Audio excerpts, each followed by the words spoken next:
नमस्कार दोस्तों, स्वागत है आपका मेरे चैनल पे। आशा करता हूँ आज की कहानी आपको जरूर पसंद आएगी। चलिए सुनते हैं आज की ये दिलचस्प कहानी। यह कहानी एक मध्य वर्गीय आदमी संदीप की है। संदीप अपने परिवार के साथ एक खुशहाल जीवन बिता रहा था। उसकी पत्नी अनुराधा और दो प्यारे बच्चे नंदन और रिद्धि मिलकर एक मध्यम वर्गीय परिवार की तरह जीवन की छोटी छोटी खुशियों का आनंद ले रहे थे। हर किसी की तरह उनका भी एक आम सपना था कि उनके पास भी एक खुद की कार हो जिसमें वो कहीं भी आसानी से जा सके। संदीप ने अपने इस सपने को पूरा करने की ठानी और एक पुरानी कार खरीदने का निर्णय लिया। इस खबर को सुनकर खुशी की लहर दौड़ गई। संदीप का एक पुराना दोस्त जो गाड़ी के शोरूम में काम करता था, जहां पर पुरानी गाड़ियां बेची एवं खरीदी जाती थीं, उसने संदीप को बताया कि उसके शोरूम में हाल में ही एक व्यक्ति गाड़ी बेचकर गया है जो कि देखने में एकदम ठीक है और दाम भी बढ़िया है। ये सुनते ही संदीप ने ज्यादा समय खराब किए बिना तुरंत उस गाड़ी को देखने का विचार बना लिया। संदीप को वो गाड़ी एक नजर में पसंद आ गई। कार देखने में सुंदर थी और पूरी तरह से ठीक ठाक लग रही थी। सबसे हैरान करने वाली बात यह थी कि यह बहुत ही कम दाम में मिल रही थी। संदीप ने उस गाड़ी को खरीद लिया। जब संदीप गाड़ी घर लाया तो परिवार ने गाड़ी को बड़े प्यार से देखा। सब लोग बहुत खुश थे, लेकिन उनको नहीं पता था कि जिस गाड़ी को इतने प्यार से अपने घर लाए हैं, उसके पीछे कितना गहरा और भयानक राज छुपा है। शुरुआत के दिनों में तो सब ठीक था, लेकिन कुछ समय बीतने के बाद कुछ अजीब घटनाएं शुरू हो गईं।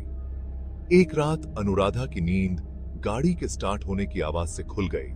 उसने सोचा कि यह बस सपना था, लेकिन जब उसने उठकर देखा, वो हैरान रह गई। दरअसल गाड़ी की लाइट जल रही थी। उसने फौरन संदीप को बताया। संदीप ने इसे लापरवाही समझकर अनदेखा कर दिया। अगली रात नंदन और रिद्धि के कमरे से अजीब सी आवाजें आने लगी। दोनों बच्चे बेतहाशा रो रहे थे और कहना था कि उन्हें कार के पास किसी की छाया दिखाई दी है। संदीप और अनुराधा ने सोचा कि यह बच्चों का भ्रम हो सकता है और इसे नजरअंदाज कर दिया, लेकिन घटनाएं और भी भयानक हो गईं। एक दिन संदीप ने देखा कि कार की लाइट अपने आप जल बुझ रही थी। कार की खिड़कियां कभी बंद हो जाती, कभी खुल जाती। संदीप ने इसे तकनीकी दिक्कत समझा, लेकिन उसके मन में कुछ अजीब सा हो रहा था। फिर एक सुबह अनुराधा और संदीप ने देखा कि कार के अंदर किसी के पैरों के निशान थे। दोनों को बहुत आश्चर्य हुआ। संदीप ने गाड़ी को साफ किया और सोचा कि शायद गाड़ी में धूल जमा हो गई होगी, लेकिन ये निशान हर सुबह वापस आ जाते थे और पूरी गाड़ी धूल से भरी होती थी, जैसे रात भर कोई इस गाड़ी को इस्तेमाल करता हो।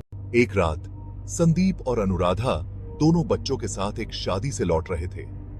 रात के करीब 1 बज रहे होंगे। दोनों बच्चों को पीछे की सीट पे सुला दिया।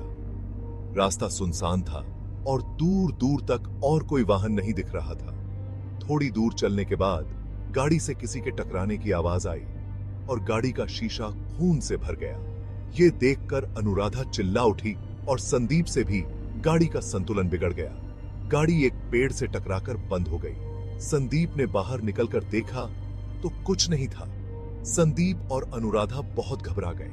उन्होंने सोचा शायद कोई जंगली जानवर गाड़ी से टकरा गया होगा। संदीप ने दोबारा गाड़ी चालू करने की कोशिश की, लेकिन गाड़ी चालू नहीं हुई। उसने बाहर निकलकर गाड़ी की जांच करने की सोची, लेकिन जैसे ही उसने गाड़ी का दरवाजा खोला, अचानक वो अपने आप बंद हो गया। पीछे बैठे बच्चे भी डर से रो रहे थे। अचानक गाड़ी का इंजन चालू हो गया। कार की लाइटें चमकने लगीं और गाड़ी का दरवाजा खुद ब खुद खुलने लगा। गाड़ी अपने आप चलने लगी। संदीप ने गाड़ी को रोकने की बहुत कोशिश की, लेकिन वो कुछ न कर सका। गाड़ी पूरी रफ्तार में उस खाली सड़क पर दौड़ रही थी। संदीप और उसके परिवार को समझ नहीं आ रहा था कि ये क्या हो रहा है। डर के मारे उन लोगों का बुरा हाल था और देखते ही देखते उस रात के अंधेरे में वो गाड़ी गायब हो गई। अगले दिन कुछ स्थानीय लोगों को वो गाड़ी एक रोड किनारे खड़ी दिखी, किंतु संदीप और उसका परिवार उस गाड़ी में नहीं था। वो गाड़ी उन चारों को निगल गई। दरअसल कुछ समय पहले उस गाड़ी के मालिक को एक अंधेरी रात में कुछ लुटेरों ने उसकी गाड़ी में उसे मार डाला था। तभी से उस गाड़ी के मालिक का उस गाड़ी पर साया था। गाड़ी को भूतिया माना गया और उस दिन के बाद से कोई भी उस गाड़ी की तरफ ध्यान नहीं देता। आज भी वो गाड़ी अपने नए शिकार के इंतजार में खड़ी है। आज की कहानी आपको कैसी लगी मुझे कमेंट करके जरूर बताएं।